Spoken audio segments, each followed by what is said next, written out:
In the Gospel of John, chapter 3, verse 20, out of the Young's Literal Translation, he says, "For everyone who is doing wicked things hates the light and does not come unto the light, that his works may not be detected."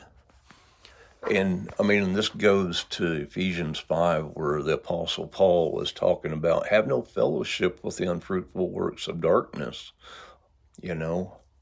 awake to righteousness and sin not, as he says in 1 Corinthians 15:36 or 15:34.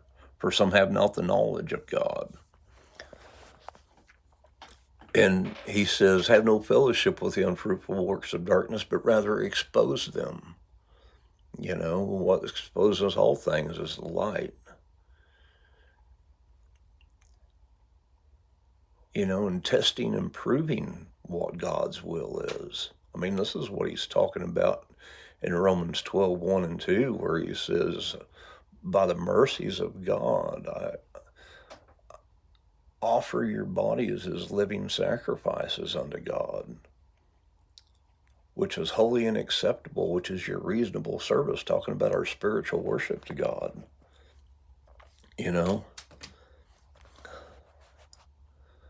This is the bare minimum of our spiritual worship, is to offer the desire and will of our flesh.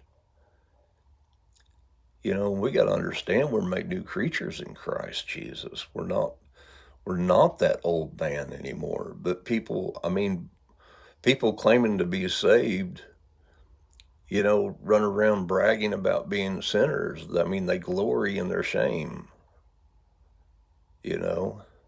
They're not.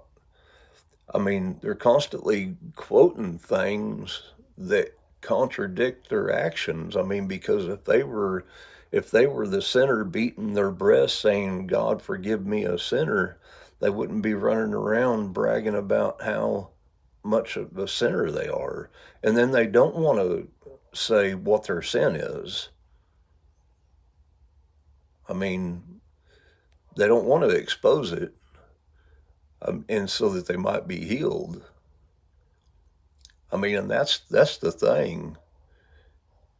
James is talking about, confess your faults one another that you may be that God may heal you. But we got to understand that in water baptism, we put off the old man and we put on the new man.